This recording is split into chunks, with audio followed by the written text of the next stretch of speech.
Hi, Chris. I'm not really sure how my boss thinks of me in general, including satisfaction with my performance. It's difficult to ask directly in my culture. Okay. Do you have any thoughts on how I can communicate my concerns and ask my boss for feedback? Yeah, absolutely. Absolutely. So anyone that's ever managed people always appreciates the fact that one of their employees asks them for feedback, because what they're hearing is this employee of mine wants to do a better job and add more value, right? That's a wonderful thing. It's a wonderful thing. And so the way I usually do it, or used to do it when I worked for other people, is I would meet with my manager every 3 months.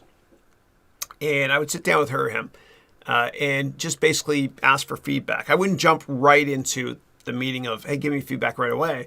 But during that meeting, we might shoot the breeze, talk about a sports game and other whatever pertinent stuff that's of interest.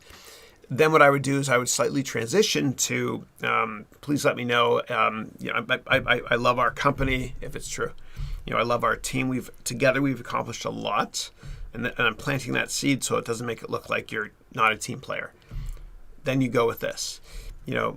Please, I'd love if you can please just provide me with some feedback, because I want to add even more value.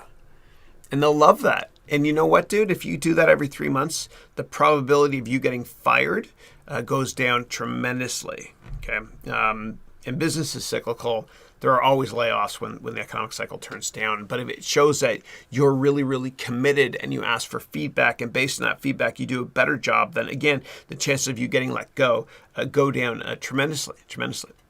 Next thing I would also recommend doing, if you want to, you don't have to do this in the first meeting with your boss when you ask for feedback, but in one of those meetings, every 3 months, one of those meetings, I want you to ask your boss, when she or he is in a good mood, what do I need to do in order to get promoted? Or please let me know what I need to do in order to get a raise, because as you know, living in this area is very expensive to have a family, etc. And what they'll do is they'll tell you.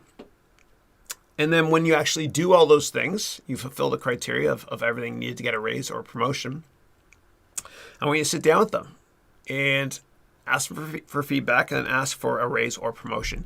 You'll never get promoted or a raise unless you ask, right? It's really weird. They don't teach you that in business school, or any school for that matter.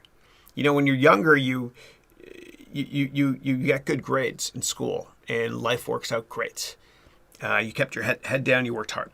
Then you join a big company, you get a bit older, and you think to yourself, gosh, if I just do a really good job, I'm going to get a raise and a promotion. No, that's not the way it works. Anybody that's ever made it to the top in a company has had to ask for a promotion or ask for a raise. And so whenever you ask for feedback, I also want you to ask, what do you need to do to make it to the next level? And a lot of companies have... if you call HR, human resources, they have these forms on what people need to achieve in order to get promoted to the next level. Check out those forms. Like when I used to teach, when I started teaching at San Francisco State and a couple other universities during the evenings here, I didn't know how to teach. I had no idea, right? I was never taught how to be a teacher. So what I did was this. I thought, all right, the student is the customer. The customer is always right. And I would ask for, at the end of every course, they ask for feedback and you have to write your thoughts, whatever. I asked for that blank form before I started. So I kind of knew the criteria to get a good rating from my customers, the students. Do the same thing if you can when it comes to getting the what do I need to get promoted document from human resources.